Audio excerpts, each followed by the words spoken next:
வணக்க மக்களே. நம்ம கார்த்திக் கதையில பிப்ரவரி 24 என்ன நடக்க போகுது அப்படிங்கிறத பத்தி தாங்க இந்த வீடியோல இப்ப நம்ம பார்க்க போறோம்.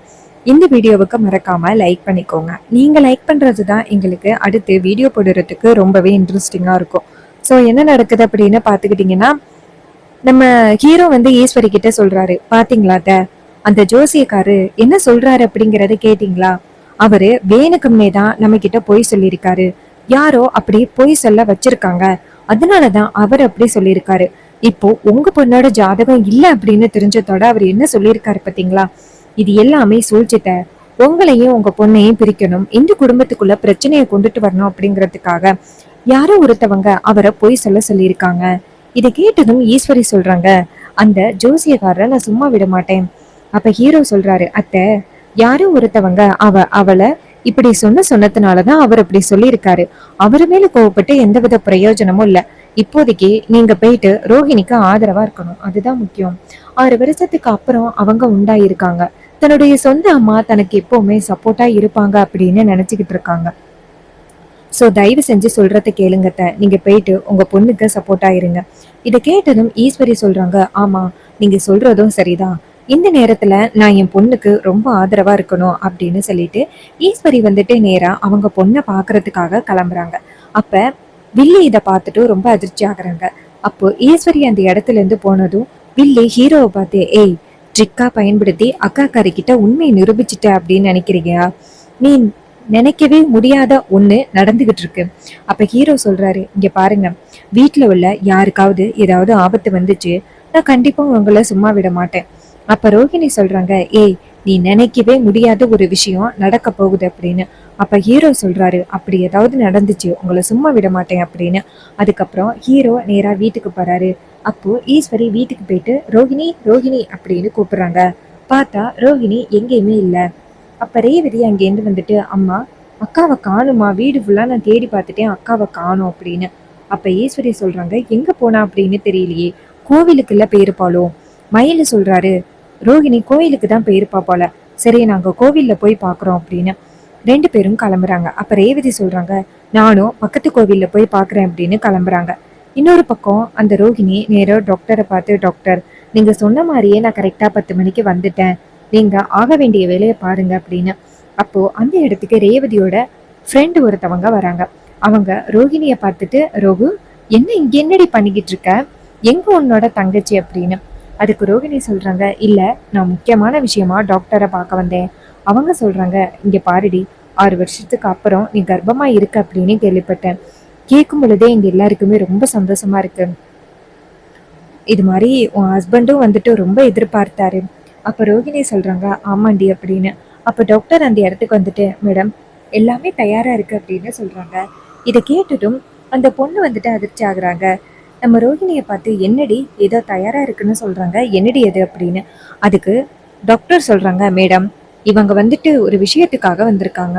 இதை கேட்டதும் அந்த பொண்ணு ரொம்ப அதிர்ச்சி ஆகுறாங்க. என்ன டாக்டர் சொல்றீங்க? அப்படியெல்லாம் இருக்கிறதுக்கு வாய்ப்பே இல்லை. ரோஹிணி அப்படியெல்லாம் பண்ண மாட்டா. ரோஹிணி, யாராவது ஒன்று அப்படி செய்ய சொல்றாங்களா?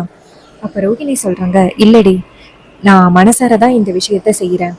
இதை கேட்டதும் அந்த பொண்ணு ரொம்ப அதிர்ச்சி ஆகுறாங்க. இங்க பாரு, நீ ஏதோ குழப்பத்துல இருக்கிற அப்படின்னு நினைக்கிறேன். வீட்டுல ஏதாவது பிரச்சனையா சொல்லு, அந்த பிரச்சனைய நான் தீர்த்து வைக்கிறேன். எத்தனை வருஷத்துக்கு அப்புறம் நீ உண்டாயிருக்க, இப்ப போய் நீ இப்படி ஒரு முடிவெடுக்கிறது ரொம்ப தப்புடி. இங்க பாரு, நீ வா அப்படின்னு. அப்ப ரோஹிணி சொல்றாங்க, இல்லடி, என்னோட இந்த முடிவுல எந்தவித மாற்றமும் இல்ல. நான் குழந்தை பெத்துக்கிட்டா அது எங்க அம்மாவுக்கு ரொம்ப பெரிய ஆபத்து. அதனால நான் அந்த முடிவை நிறுத்துறேன். இதை கேட்டதும் அந்த பொண்ணு ரொம்ப அதிர்ச்சி ஆகுறாங்க. டாக்டர் நேரா ரோகிணிய பார்த்து, இங்க பாருங்க, வாங்க அப்படின்னு சொன்னதும் நேரா அந்த இடத்துல இருந்து போறாங்க. அப்ப அந்த பொண்ணு ஷாக் ஆகி நேரா நம்ம ரேவதிக்கு ஃபோன் பண்றாங்க. ரேவதி ஃபோன் அட்டன் பண்ணி, சொல்லுடி அப்படின்னு சொல்ல, அந்த பொண்ணு சொல்றாங்க, ஏய், உன் வீட்டுல என்னடி நடக்குது? உன் அக்கா இங்க ஹாஸ்பிட்டல் வந்திருக்காங்க, கேட்டா என்னென்னமோ பேசுறாங்க. அவங்க பேசுறது எல்லாத்தையுமே கேட்டா எனக்கு ரொம்ப பயமா இருக்கு. இப்ப நீ எங்கடி இருக்க அப்படின்னு. அப்ப ரேவதி சொல்றாங்க, என்னடி சொல்ற? அக்காவை தான் நாங்க வீடு ஃபுல்லா தேடிக்கிட்டு இருக்கோம். அக்கா இப்ப எங்க அப்படின்னு. அந்த பொண்ணு சொல்றாங்க, உன் அக்கா இப்ப ஹாஸ்பிட்டல்ல இருக்கா, வாடி சீக்கிரம் அப்படின்னு. இதை கேட்டதும் ரேவதி ஷாக் ஆகி, ஐயோ, அக்கா ஹாஸ்பிட்டல் போயிருக்காளாம் அப்படின்னு. இதை கேட்டதும் ராஜா அதிர்ச்சி ஆகுறாரு. என்னது, ரோஹிணி ஹாஸ்பிட்டல் போயிருக்காளா? அவ எதுக்காக ஹாஸ்பிட்டல் போயிருக்கா அப்படின்னு. அப்ப ரேவதி சொல்றாங்க, அப்பா அவ வேண்டாம் அப்படின்னு சொல்லிட்டு போயிருக்காக்கா. இதை கேட்டதும் ஈஸ்வரி ரொம்ப அதிர்ச்சி ஆகுறாங்க. ஐயோ, நான் இப்படி யோசிச்ச தப்பான முடிவால என் பொண்ணு இப்படி ஒரு விஷயத்த முடிவு பண்ணியிருக்காளே, நான் எப்படியாவது என் பொண்ணை தடுக்கணும் அப்படின்னு. அப்ப அவர் சொல்றாரு, பாத்தியா ஈஸ்வரி, உன்னோட அவசர புத்தியால என்ன ஆச்சு அப்படின்னு பாத்தியா, என் பொண்ணோட குழந்தைக்கு மட்டும் ஏதாவது ஆகட்டும், உன்னை சும்மா விட மாட்டேன் அப்படின்னு. இதை கேட்டதும் ஈஸ்வரி சொல்றாங்க, ஐயோ நான் ரொம்ப பெரிய தப்பு பண்ணிட்டேனே அப்படின்ட்டு அங்கேருந்து ஓடுறாங்க. நேரா போயிட்டு ஹாஸ்பிட்டல் போறாங்க. ரேவதி நேரா அவங்க ஹஸ்பண்டுக்கு ஃபோன் பண்றாங்க. ஹீரோ ஃபோன் அட்டென்ட் பண்ணி சொல்லு அப்படின்னு சொல்ல, அப்ப ரேவதி சொல்றாங்க, என்னங்க அக்கா எங்க இருக்கா அப்படின்னு தெரிஞ்சு போச்சு, அக்கா ஹாஸ்பிட்டல்ல இருக்கா. இதை கேட்டதும் ஹீரோ ஷாக் ஆகுறாரு. என்னது, ஹாஸ்பிட்டல்ல இருக்காங்களா அப்படின்னு. அப்ப மிச்ச விஷயத்த ரேவதி சொன்னதும் மயிலு ரொம்ப அதிர்ச்சி ஆகுறாரு. ஐயோ ரோகு, ஏன் ரோகு இப்படி தப்பான முடிவு எடுக்க போற அப்படின்ட்டு மயிலே நேரா ரோகிணிக்கு ஃபோன் பண்றாங்க. பார்த்தா ரோகிணி போனை எடுக்கவே இல்லை. பார்த்தா மயிலுக்கு ரொம்ப அதிர்ச்சி ஆகுது. சகல, ரோகிணி தப்பான முடிவு எடுக்கிறதுக்குள்ள ஹாஸ்பிட்டல் போகணும் அப்படின்னு. அப்ப ஹீரோ சொல்றாரு, கவலைப்படாதீங்க, சீக்கிரம் ஹாஸ்பிட்டல் போயிடலாம் அப்படின்னு சொல்லிட்டு எல்லாருமே சேர்ந்து ஹாஸ்பிட்டல் போறாங்க. அங்க என்ன ஆச்சுன்னா, ரோகிணி முடிச்சுட்டு வெளியில வராங்க. அப்ப ரோகிணி வந்துட்டு வெளியில வராங்க. அப்ப ஈஸ்வரி எல்லாரும் இங்கேருந்து போறாங்க. ரோகிணியை பார்த்ததும் ரோகிணி அழுகுறாங்க. அப்ப ஈஸ்வரி ஷாக் ஆகி, ரோகிணி என்ன காரியம் பண்ணிட்ட அப்படின்னு. அப்ப ரோகிணி சொல்றாங்க, அம்மா எனக்கு நீங்க தான் அம்மா முக்கியம், நீங்க உங்களை தவிர்த்து எனக்கு வேற யாருமே எனக்கு முக்கியம் இல்ல. இந்த உலகத்துல நீங்க என்னை கொண்டுட்டு வந்து எனக்கு எவ்வளவு நிறைய நல்லது பண்ணியிருக்கீங்க. அது எல்லாத்தையும் நான் மறந்துட்டு நான் எப்படிம்மா வந்துட்டு உங்களுக்கு கொஞ்சம் கூட நன்றி இல்லாம நடந்துக்க முடியும். அதனாலதாம்மா நான் இப்படி ஒரு முடிவெடுத்துட்டேன். அம்மா இனிமே என் குழந்தையால உங்களுக்கு எந்தவித ஆபத்தும் இல்லை. இதை கேட்டதும் ஈஸ்வரி ரொம்ப அதிர்ச்சி ஆகுறாங்க. ரேவதி, ஹீரோ, மயிலு எல்லாருமே ஷாக் ஆகுறாங்க. மயிலு நேரா ரோகிணியோட கையை பிடிச்சு, ரோகிணி அந்த ஜோசியக்காரன் பொய் சொல்லிட்டான் ரோகிணி, இது எல்லாத்துக்கும் காரணம் வேற ஒருத்தன், அவன் தான் வந்து அந்த ஜாதகக்காரனை பொய் சொல்லியிருக்கான், அவரு பொய் சொல்லிட்டாரு, உன் குழந்தையால எந்தவித ஆபத்தும் இல்லை, அத்தைக்கு எல்லாம் தெரிஞ்சுக்கிட்டு தான் உன்னை பாக்குறதுக்காக வீட்டுக்கு வந்தோம். ஆனா கடைசியில நீ வீட்டுல இல்லை அப்படின்னு தெரிஞ்சதும் உன்னை தேட ஆரம்பிச்சோம். ஆனா நீ இப்படி ஒரு தப்பான முடிவு எடுத்துட்டே ரோகிணி, ஏன் ரோகிணி இப்படி ஒரு தப்பான முடிவெடுத்த அப்படின்னு சொல்லிட்டு ரோகிணியோட கையை பிடிச்சிக்கிட்டு அழுகுறாங்க. அப்ப ரோகிணி சொல்றாங்க, என்னங்க நடந்து முடிஞ்சிருச்சு, இதுக்கப்புறம் அதை பத்தி பேசி எந்தவித பிரயோஜனமும் இல்லைங்க அப்படின்ட்டு. அப்போ ஈஸ்வரி ரோகிணியோட காலில் விழுந்து மன்னிப்பு கேட்குறாங்க. ரோகிணி, என்னை மன்னிச்சிரு ரோகிணி, இப்படி ஒரு விஷயம் நடக்கும் அப்படின்னு நான் எதிர்பார்க்கவே இல்லை, என்னோட அவசர புத்தியால இவ்வளோ பெரிய விஷயம் நடந்துருச்சு, என்னை மன்னிச்சிரு ரோகிணி அப்படின்னு சொல்லிட்டு காலில் விழுந்து கெஞ்சுறாங்க. அப்போ மயில சொல்றாரு, பாத்தீங்களாத்த, உங்களோட அவசர புத்தியால என் குழந்தை தான் இப்படி போயிருச்சு.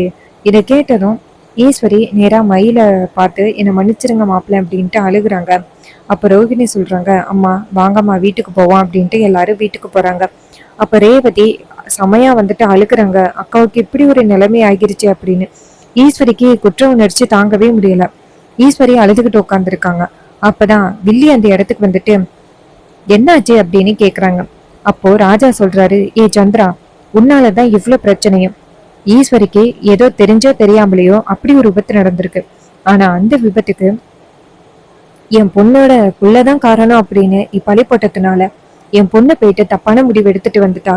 இதை கேட்டதும் வில்லி சொல்றாங்க, இங்க பாருங்க, அதான் நடந்து முடிஞ்சிருச்சுல்ல, இதுக்கப்புறம் அதை பத்தி பேசி என்ன பண்ண போறீங்க. அக்கா இங்க பாருக்கா, இனிமே அந்த குழந்தையால உனக்கு எந்தவித பிரச்சனையும் இல்லை. அந்த ஜோசியக்காரனை உன் மாப்பிள்ள பொய் சொல்லியிருப்பானோ அப்படின்னு தோணுது. நீ பாட்டுக்கும் உன் மாப்பிள்ள சொல்றது எல்லாத்தையுமே நீ நம்பிக்கிட்டு இருக்காத. இதை கேட்டதும் ஹீரோ சொல்றாரு, இங்க பாருங்க, இன்னைக்கு இவ்வளோ பெரிய விஷயம் நடந்துக்கிறதுக்கு நீங்க தான் காரணம். எவ்வளோ தைரியமா இந்த வேலை எல்லாத்தையுமே பண்ணிட்டு இவ்வளோ தைரியமா பேசுறீங்க அப்படின்னு. அதுக்கு அவங்க சொல்றாங்க, இங்க பாருங்க, நான் சரியா தான் பண்ணிக்கிட்டு இருக்கேன், நீங்க தேவையில்லாம என் மேல பழி போடுற வேலையை வச்சுக்காதீங்க. அக்கா பாத்தியாக்கா, உன் கண்ணு முன்னாடியே எல்லாரும் என்னை எப்படி பேசுறாங்க அப்படின்னு. நான் உன் மேல ரொம்ப பாசம் வச்சிருந்தேன், உனக்கு ஏதாவது பிரச்சனை அப்படின்னா நல்லா கொஞ்சம் கூட தாங்கிக்கவே முடியல, அதனாலதான் நான் அப்படி பேசினேன். இவ போய் அவசரப்பட்டு இப்படி ஒரு முடிவெடுப்பா அப்படின்னு நான் எதிர்பார்க்கவே இல்லை. தேவையில்லாம வந்துட்டு ஏன் மேல பழி போடாதீங்க. அப்படி ஒரு முடிவெடுத்ததுக்கு ரோகிணி தான் முழுக்க முழுக்க காரணம். அதை விட்டுட்டு எல்லாருமே என்ன பேசுறீங்க, எனக்கும் இதுக்கும் எந்தவித சம்மந்தமும் இல்லை, என்ன பேசுற வேலை வச்சுக்காதீங்க அப்படின்னு சொன்னதும் எல்லாருக்குமே பயங்கர கோபம் ஆகுது. என்னடா இது, இவ இவ்வளவு திமிரா பேசுறாளே, வீட்டுல இவ்வளவு பெரிய பிரச்சனை நடந்திருக்கு, இவ இவ்வளவு திமிரா பேசுறாளே அப்படின்னு கோவப்படுறாங்க. ஈஸ்வரி நேரா சந்திராவை பார்த்து, சந்திரா, உன் மேல எந்த தப்பும் இல்லை, நீ என் மேல அவ்வளவு பிரியத்துல இருந்த, எனக்கு ஒரு ஆபத்து அப்படின்னு கேட்டதோட உன்னால தாங்கிக்க முடியல, அதனாலதான் நீ இப்படி பேசிட்ட. சோ மத்தபடி உன் மேல எந்தவித தப்பும் சொல்ல மாட்டேன். அதுக்கு வில்லி சொல்றாங்க, பாத்தீங்களா, அக்கா டக்குன்னு புரிஞ்சுக்கிட்டா, ஆனா நீங்க எல்லாருமே என்ன பேசுறீங்க அப்படின்ட்டு. அப்ப ரேவதி வந்துட்டு நேரா அவங்க சித்திய பார்த்து, சித்தி, இது எல்லாத்துக்கும் நீங்க தான் காரணம் அப்படின்னு தெரியும், ஒரு நாள் இல்லைன்னா ஒரு நாள் இதுக்குதான் நீங்க எல்லாத்துக்குமே காரணம் அப்படின்னு உங்களை நிரூபிச்சு உங்களை இந்த வீட்டை விட்டு அனுப்பிட்டு மறுவேளை பாக்குறேன். அதுக்கு ரோகிணி சொல்றாங்க, இங்க பாருங்க, இந்த பிரச்சனைய இதோட விடுங்க, இதுக்கப்புறம் இதை பத்தி பேசி என்ன பண்ண போறீங்க அப்படின்னு சொல்லிட்டு ரோகிணி அவங்களோட ரூமுக்கு போறாங்க. அதுக்கப்புறம் ஹீரோ நேரா மாடிக்கு போயிட்டு ரொம்ப கவலையோட நிக்கிறாரு. அப்பதான் ஹீரோயின் அங்கேருந்து வந்துட்டு ஹீரோவை பார்த்து, இங்க பாருங்க, இப்படி ஒரு விஷயம் நடக்கும் அப்படின்னு நானுமே கொஞ்சம் கூட எதிர்பார்க்கவே இல்லை, இது எல்லாத்துக்குமே காரணம் அந்த சித்தியோட சூழ்ச்சி தான். அப்ப ஹீரோ சொல்றாரு, இங்க பாரு, ஆமா, இது எல்லாத்துக்குமே அவங்க தான் காரணம், இந்த வீட்டுக்குள்ள இருந்து இவ்வளவு பெரிய விஷயத்த பண்ணுவாங்க அப்படின்னு நானுமே கொஞ்சம் கூட எதிர்பார்க்கவே இல்லை, பாவம் ரோகிணி சிஸ்டர் அப்படின்னு. அப்ப ஹீரோயின் சொல்றாங்க, ஆமா, அக்கா ரொம்ப பாவம், அவளை பார்த்தாலே எனக்கு ரொம்ப கவலையா இருக்கு, அவ ரொம்பவே வந்துட்டு வருத்தப்பட்டுக்கிட்டு இருக்கா, எனக்கு என்ன பண்றதுன்னே ஒண்ணுமே புரியல அப்படின்னு. அப்ப ஹீரோ சொல்றாரு, நீ கவலைப்படாத, எல்லாமே நல்லதாவே நடக்கும், அந்த சந்திராவால தான் இவ்வளவு பெரிய பிரச்சனையும், அவங்க இதுக்கு மேலேயே இங்க இருக்கிறது நல்லதில்லை அப்படின்னு தோணுது, அவங்கள சீக்கிரம் அவங்களோட ஹஸ்பண்ட் வீட்டுக்கு அனுப்பணும், அதுக்கான வேலைப்பாடுகளை தான் நான் பார்க்கணும். அப்ப மயில அந்த இடத்துக்கு அழுதுகிட்டே வராரு. மயிலை பார்த்துட்டு நம்ம ஹீரோவுக்கு ரொம்பவே கவலையா இருக்கு. அப்ப மயில சொல்றாரு, சகல, இந்த வீட்டை விட்டு போகலாம் அப்படின்னு நான் முடிவு பண்ணிட்டேன். அப்ப ஹீரோ கேக்குறாரு, என்ன இப்படி சொல்றீங்க? அப்ப ஹீரோயின் சொல்றாங்க, ஆமா, ஏன் இப்படி பேசுறீங்க, இந்த வீட்டை விட்டு போயிடாதீங்க, அம்மா அவசர புத்தியால அப்படி பேசிட்டாங்க, பட் அவங்க அப்படி ஒரு முடிவெடுத்ததுக்கு காரணம் வந்துட்டு சித்தி தான், அவங்கதான் சூழ்ச்சி முறையை பயன்படுத்தி இப்படி ஒரு காரியத்தை செய்ய வச்சாங்க, மத்தபடி அம்மா மேல எந்த தப்பும் இல்ல, தயவு செஞ்சு அம்மாவை தப்பா நினைக்காதீங்க, நீங்க இந்த வீட்டு விட்டு போயிடாதீங்க, நீங்க இந்த வீட்டை விட்டு போயிட்டா இங்க யாராலுமே இங்க இருக்கவே முடியாது, தயவு செஞ்சு போயிடாதீங்க அப்படின்னு. அதுக்கு அவர் சொல்றாரு, இல்லம்மா, இங்க இருந்ததுனால நான் எவ்வளவு பெரிய பிரச்சனைய சந்திச்சேன் அப்படின்னு நீ பாக்குறீல்ல, என்னால இதை கொஞ்சம் கூட ஏத்துக்கவே முடியல, மனசுக்கு ரொம்பவே கஷ்டமா இருக்கு, இவ்வளவு பெரிய விஷயத்தையெல்லாம் நான் சந்திப்பேன் அப்படின்னு நான் எதிர்பார்க்கவே இல்லை, 5-6 வருஷத்துக்கு அப்புறம் ரோகிணி ரொம்ப ஆசையோட இருந்தா, ஆனா இப்படி ஒரு விஷயம் நடக்கும் அப்படின்னு கொஞ்சம் கூட எதிர்பார்க்கவே இல்லை அப்படின்ட்டு மயிலு ரொம்ப ஒரே பண்ணி பேசுறாரு.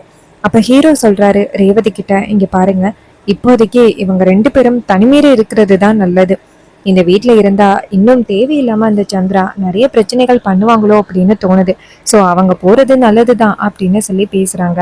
சோ இதை கேட்டதும் ரொம்பவே ஒரே பண்றாங்க நம்ம ஹீரோயின், பாவம் அக்கா அப்படின்னு சொல்லிட்டு ரொம்பவே கவலைப்படுறாங்க.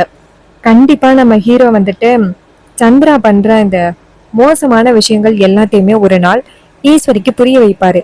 இந்த ஈஸ்வரி இன்னும் எத்தனை நாள் அவங்க தங்கச்சி ரொம்ப நல்லவங்க அப்படின்னு நினைச்சிட்டு இருக்கா போறாங்களோ அப்படின்னு தெரியல.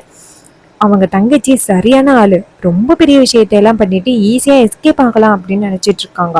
ஆனா அவங்க தங்கச்சியை பத்தி எதுவுமே தெரியாம இருக்கிறாங்க இந்த ஈஸ்வரி. நம்ம ஹீரோ கண்டிப்பா இது எல்லாத்தையுமே ஒரு நாள் கூடி சீக்கிரம் நிரூபிக்க போறாரு. இது எல்லாமே அப்கமிங் எபிசோடுல ரொம்ப இன்ட்ரெஸ்டிங்கா நடக்க போகுது. ஸோ இதே மாதிரி இனிமே அப்டேட்ஸ் நம்ம சேனல்ல நீங்க தொடர்ந்து பார்க்கணும் அப்படின்னு நினைச்சீங்கன்னா மறக்காம நம்ம சேனலை சப்ஸ்கிரைப் பண்ணிட்டு பக்கத்துல உள்ள பெல் ஐக்கானையும் கிளிக் பண்ணி ஆல்னு செட் பண்ணிக்கோங்க. அப்பதாங்க அடுத்தடுத்து வீடியோஸ் போடும் பொழுது உங்களுக்கு நோட்டிபிகேஷன் தொடர்ச்சியா வரும், பார்க்கலாம்.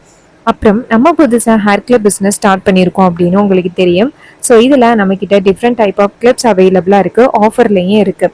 ஸோ வேணும் அப்படின்னா நீங்கள் வாட்ஸ்அப்பில் சீக்கிரம் மெசேஜ் பண்ணி ஆர்டர் பிளேஸ் பண்ணு. வாட்ஸ்அப் நம்பர் டிஸ்கிரிப்ஷனில் இருக்குது, நீங்கள் ஆர்டர் பிளேஸ் பண்ணலாம். எல்லாமே லிமிட்டட் ஸ்டாக்ல தான் இருக்குது. என்னென்ன இருக்குது அப்படின்னா பீச் பிரேஸ்லெட் இருக்குது, பீச்சில் இயரிங்ஸ் இருக்குது, பேர்ல் பிரேஸ்லெட் இருக்குது, எலிஃபென்ட் சாம் வச்ச பிரேஸ்லெட் இருக்குது. இப்போ புதுசா நம்ம செரி கிளச்சர் இயரிங் வந்து லான்ச் பண்ணியிருக்கோம், ரொம்பவே ப்ரிட்டியா இருக்கும். நம்மளோட வாட்ஸ்அப் குரூப்ல அவைலபிளா இருக்கு, வேணும் அப்படின்னா ஆர்டர் பிளேஸ் பண்ணுங்க.